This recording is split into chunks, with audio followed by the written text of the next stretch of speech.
Good morning, everyone. This is Deacon Damien, missionary in New York, and today is Wednesday of the 22nd week of Ordinary Time. It's also the memorial of St. Gregory, the great Pope and Doctor of the Church. Our Gospel today is taken from St. Luke, chapter 4, verses 38 to 44. After Jesus left the synagogue, he entered the house of Simon. Simon's mother-in-law was afflicted with a severe fever, and they interceded with him about her. He stood over her, rebuked the fever, and it left her. She got up immediately and waited on them. At sunset, all who had people sick with various diseases brought them to him.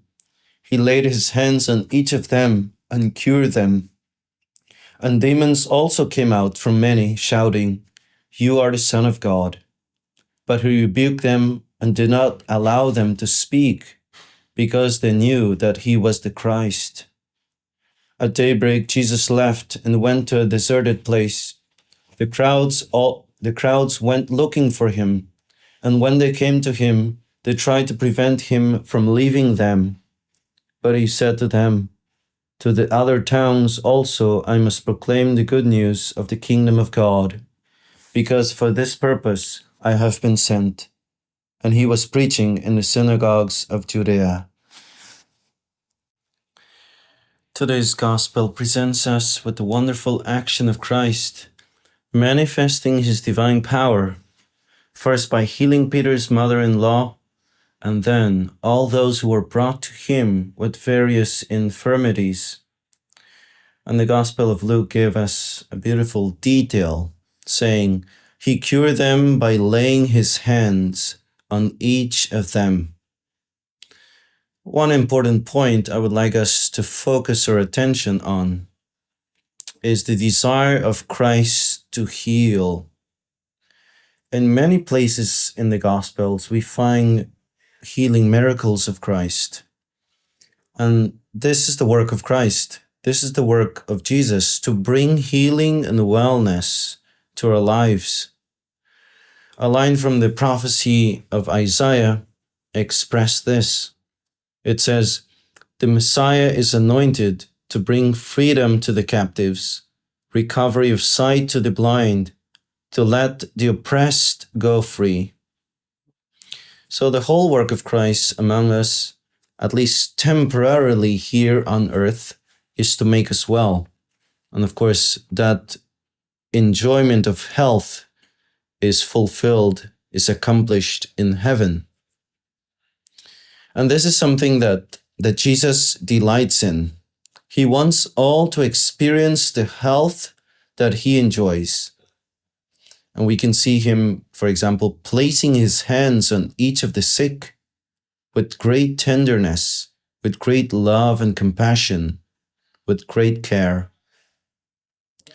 In line with Christ's desire to heal us, to make us well, there is a twofold consideration. On the one hand, the healing Christ wants for us, is a whole and entire healing. So yes, Christ wants us first to enjoy the healing power of his grace, the healing of our souls. The graces that comes from the sacraments really and truly have the power to bind up the wounds caused by our sins. The Lord wants us to understand that all our infirmities, all of them come forth from the wound of sin. He wants us also to be well mentally. And this often entails that our minds ought to be conformed to that of Jesus. Christ wants to enlighten our minds. That is often tarnished by the spirit of the world and our own brokenness. You see, the truth of Christ, what it does, it helps us to have clear thoughts, to have upright reasoning according to good morals. So yes, we absolutely need the light of Christ, the truth that comes from him. And we need it daily so that our minds become more and more conformed to His.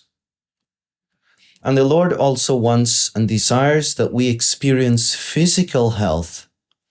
And this is clearly shown in the gospel today, in today's gospel passage. On the other hand, and quite mysteriously, while the Lord wants us to be well, to enjoy physical health, He doesn't often restore physical health, even though one may pray for many years to be healed. And there are many reasons for this, but I would like to point out one reason in particular, and that is surrender. The Lord often permits one to endure physical illness so that that soul submits to Him. Physical illness leaves the one that suffers somewhat without an option. The only option, the only possibility is to surrender. And when the soul surrenders to God, it bears much fruit.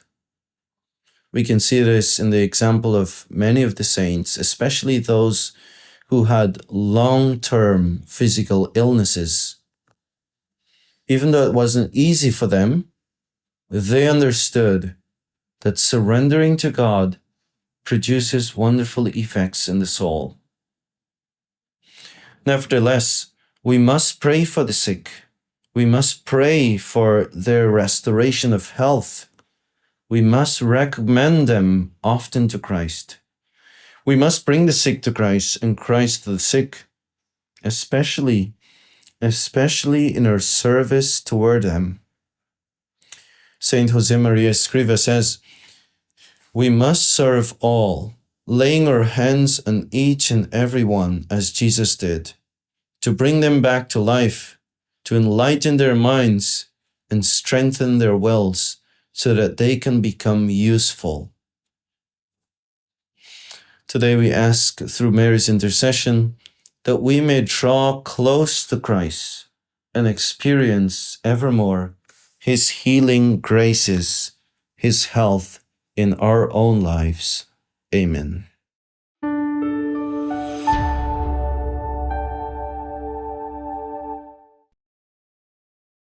If you found this video fruitful, please feel free to share it with a friend or family member. Or if you would like to learn more about our missionary priests throughout the world and how to support them, please visit iveamerica.org. Thank you for watching, and God bless.